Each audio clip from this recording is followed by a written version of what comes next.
আমি কালি শ্ৰীৰামপুৰৰ কিনাৰেদি মানে আপোনাৰ ২ নম্বৰী ৰাস্তাইদি গাহৰি সোমাইছে বুলি যেতিয়া খবৰ পালোঁ, তাত আমি গৈছিলোঁ অনুসন্ধান কৰিবৰ কাৰণে। আৰু তেতিয়াই আমি বঙাইগাঁও জিলাৰ পৰা আমাৰ পালকসকলে জনালে যে মানে আপোনাৰ ২২ আৰু ২১ তাৰিখৰ দিনাখন তেখেতলোকে ৰেলৱে যোগে গাহৰি ভৰ্তি ৪টা ৫টা ডবা ডেইলি আহি থকা দেখিছে তেখেতলোকে।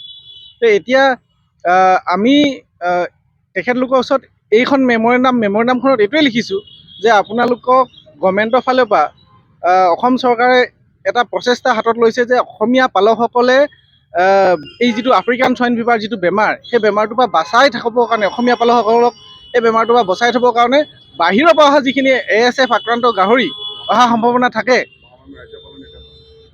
মহামান্য ৰাজ্যপালৰ নিৰ্দেশত বন্ধ কৰি থৈছে।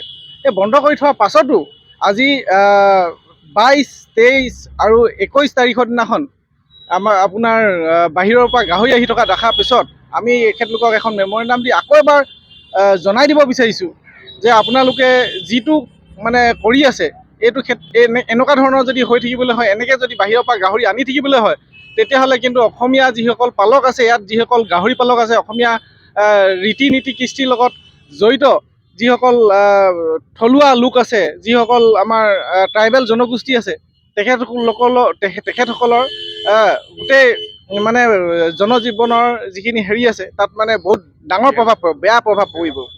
তো সেইকাৰণে আপোনালোকে যদি অতি সোনকালে এনেকুৱা ধৰণৰ কাৰ্যসূচীবিলাকৰ পৰা আঁতৰি নাথাকে, এনেকৈ যদি আপোনালোকে আমি বাৰে বাৰে চৰকাৰে বন্ধ কৰাৰ পাছতো যদি আপোনালোকে এনেকৈ আনি থাকিবলৈ হয়, তেতিয়াহ'লে আমি ৰেলৱে পথ অৱৰোধ কৰা কাৰ্যসূচী ল'বলৈ বাধ্য হ'ম। আৰু অনাগত দিনত আৰু নানান ধৰণৰ জঙ্গী কাৰ্যসূচী ল'বলৈ আমি বাধ্য হ'ম। আজি আপোনালোকৰ থ্ৰুৱেদি মই এটা কথাই জনাবলৈ বিচাৰিছোঁ।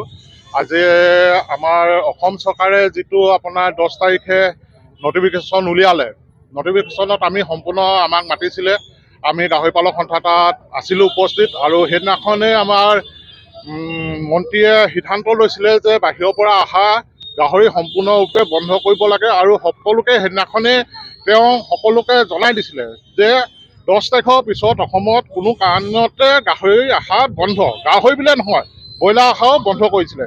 তেনে স্বত্বেও এতিয়া আমাৰ কালি আমি শ্ৰীৰামপুৰ গেটত গৈছিলোঁ, গেটত আমি যিখিনি অনুসন্ধান চলালোঁ গম পাইছোঁ যে গেটৰ ফালৰ পৰা কোনো গাহৰি অহা নাই।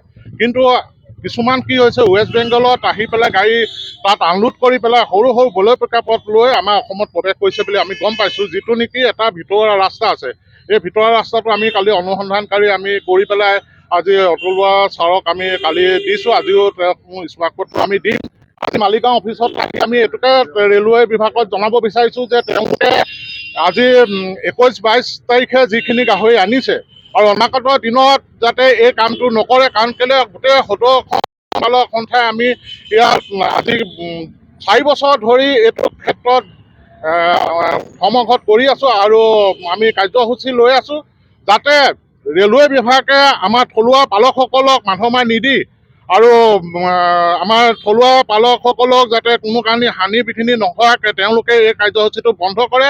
ৰেলৱে ফালৰ পৰা যদি এনেকুৱা কাম কৰি থাকিবলৈ হয়, অনাগত দিনত আমি জংকী আন্দোলন কৰিম আৰু পথ আন্দোলন কৰিম বুলি আমি এখন আলোচনাত বহিত হৈছোঁ। আজি সেইকাৰণে আমি স্মাৰকপত্ৰ দিছোঁ। তেনেকুৱা স্বত্বে যদি তেওঁলোকে এইটো সিদ্ধান্ত মানি নলয়, তেতিয়াহ'লে নেক্সট আমি কিন্তু কোনো ক্ষেত্ৰতে আমি বহি নাথাকোঁ মনে মনে, আমি এইটো ক্ষেত্ৰত অতি কঠোৰভাৱে জনতা আন্দোলন কৰিম বুলি সিদ্ধান্ত লৈছোঁ।